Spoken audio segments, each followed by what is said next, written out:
talking out your neck when I know how your nigga neck work.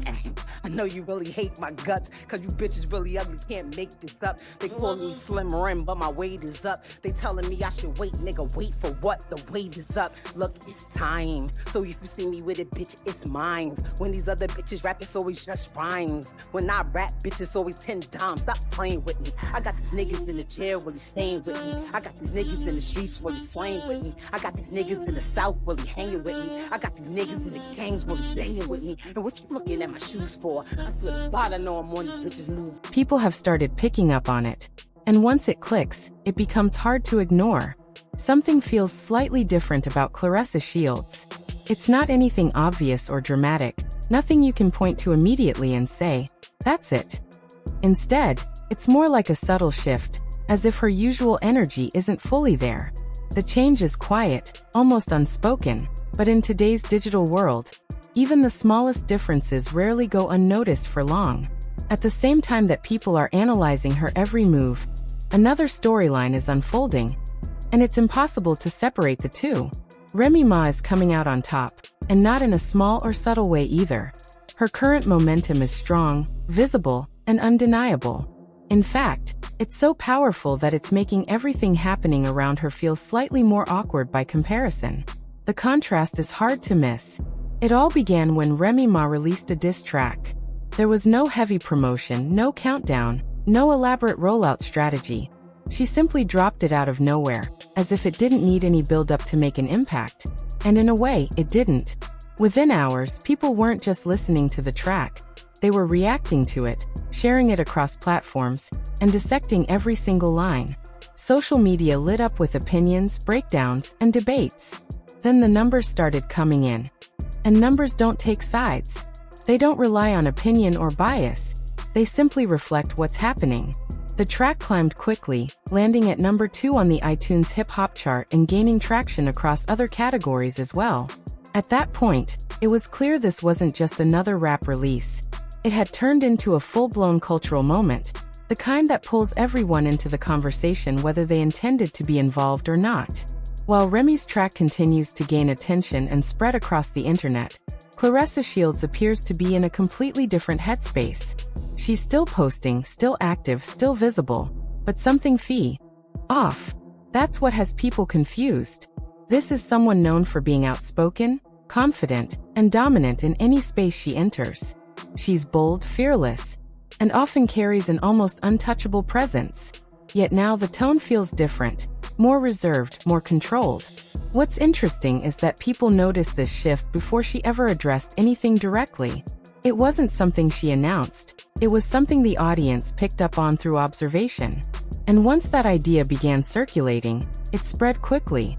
In today's environment, perception moves fast, and once a narrative starts forming, it tends to build on itself. Things become even more complex when you look beyond just the music. There's another key figure tied into all of this, Papoose.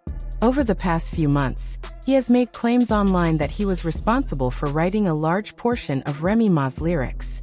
Not just a few lines here and there. He suggested it was most of them. He even mentioned having proof, including drafts and emails, to support his claims. Naturally, that raises questions. If what he's saying is true, then where else is that level of writing showing up? People began connecting the dots, especially with Claressa being linked to him in this situation. If he truly possesses that kind of lyrical ability, why isn't it visible in her work? It's not necessarily criticism, it's more of a logical question. People are trying to make sense of what they're seeing versus what they're being told. When people went looking for answers, they didn't find anything that matched the level of Remy's recent release. There wasn't the same buzz, the same chart movement, or the same cultural impact. And that's when the narrative started to shift. Instead of accepting the idea that Papoose wrote everything, more people began considering that Remy Ma's strength may have always been her own. The results seem to support that interpretation more clearly than the claims. Now the situation feels unbalanced. On one side, you have someone backing things up in real time with visible success. On the other side, you have someone being quietly questioned without directly responding to the conversation. And right in the middle of all this is Claressa Shields, whose silence, or perceived silence, is becoming part of the story. It's important to remember, though, that Claressa isn't just anyone. In the world of boxing, her legacy is already firmly established. She's an Olympic gold medalist, an undisputed champion, and a record breaker. She has achieved more than most athletes ever will in their careers. That part of her story is not up for debate. It's solid, respected, and undeniable. However, this situation isn't unfolding in the boxing world. This is hip-hop, a space that operates under a completely different set of expectations. You don't just step into it casually, and being connected to someone within it doesn't automatically grant acceptance. Respect has to be earned. Skill has to be demonstrated. And most importantly, results have to be produced consistently. Right now, based on online reactions, that's where things feel slightly out of sync. People are comparing Remy Ma's track, its reception, its performance, its cultural impact, and then turning their attention back to Claressa Shields, wondering what comes next. And it's in that pause, that moment of uncertainty, where pressure begins to build. When expectations are high but there's no immediate response, conversations naturally start, and they're not always gentle. Some people have begun suggesting that Claressa should remain focused on boxing, the space where she has already proven herself to be unbeatable. Interestingly, many of these comments aren't framed as disrespect, but rather as advice, a stay-in-your-strength perspective. Still, as that idea spreads, the tone of the conversation intensifies. Because at this point, it's no longer just about music, it's about pride. And once pride enters the equation, things tend to become more emotional and more complicated. This is where the situation begins shifting from performance to feeling. Even without direct statements, people started sensing something through the screen.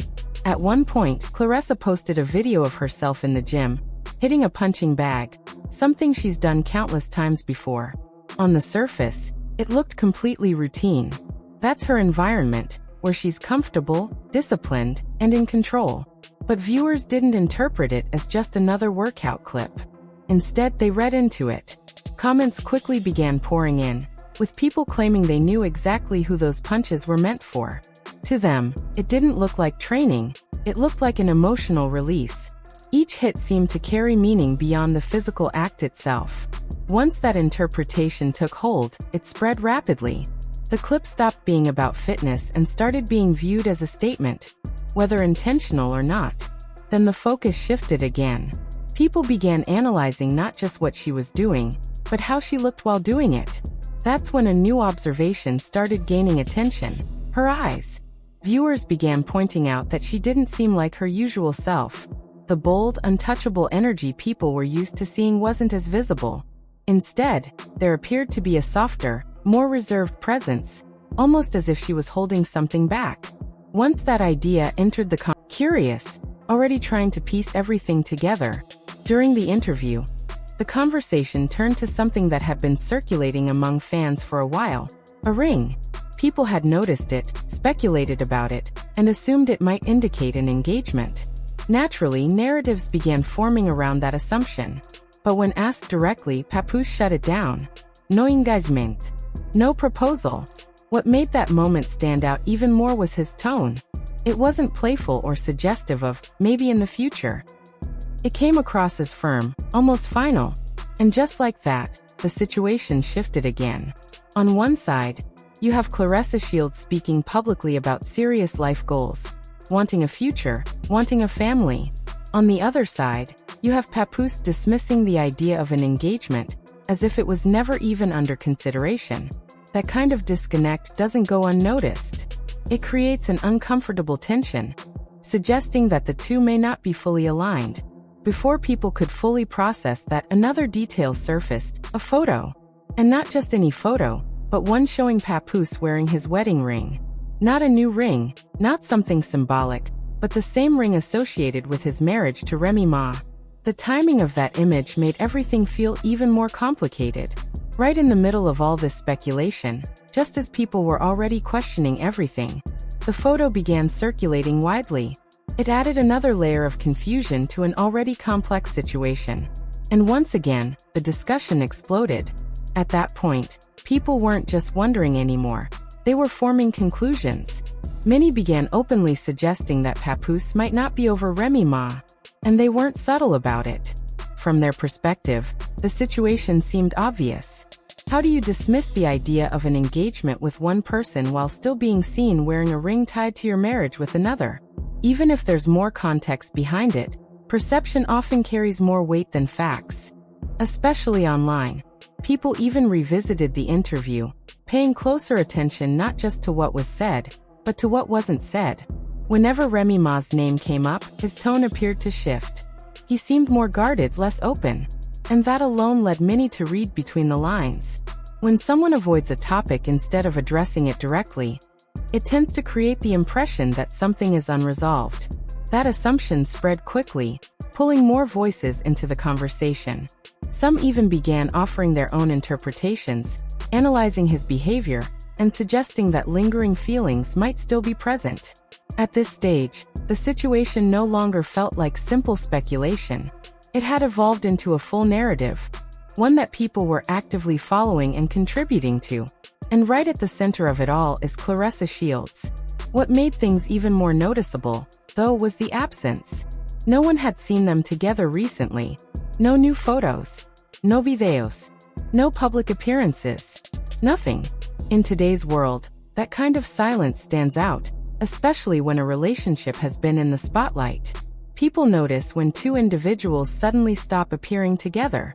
And in this case, they definitely noticed. Some even began counting the time, realizing that weeks had passed without any visible interaction. Now the earlier questions started to feel more serious, because it's no longer just about what's being said, it's about what isn't being shown. And sometimes, silence speaks louder than words. When you step back and look at everything as a whole, the situation starts to carry more weight. Remy Ma is thriving publicly, gaining support, charting, and moving forward with visible momentum. Papoose appears to be sending mixed signals, saying one thing while his actions suggest something else. And Claressa Shields seems quieter than usual, still present, but not quite the same as before. Put all of that together, and one question becomes increasingly difficult to ignore. What is actually happening here? Is this a real relationship going through a difficult phase? Or was it never as solid as it appeared from the outside? Right now, the truth seems to exist somewhere between what's visible and what remains unspoken. That uncertainty is what makes the situation feel so intense. It doesn't feel resolved. It feels like it's still unfolding, like there's another development waiting to shift the narrative all over again. So in the end, it comes down to perspective. Do you think Claressa Shields is genuinely affected, or are people simply overanalyzing her behavior? Do you believe Papoose is being completely transparent, or could there be more that he's choosing not to reveal? And perhaps most importantly, does this relationship seem real, or just convincing on the surface? One thing is certain, this story doesn't feel finished yet. And whatever happens next could change everything.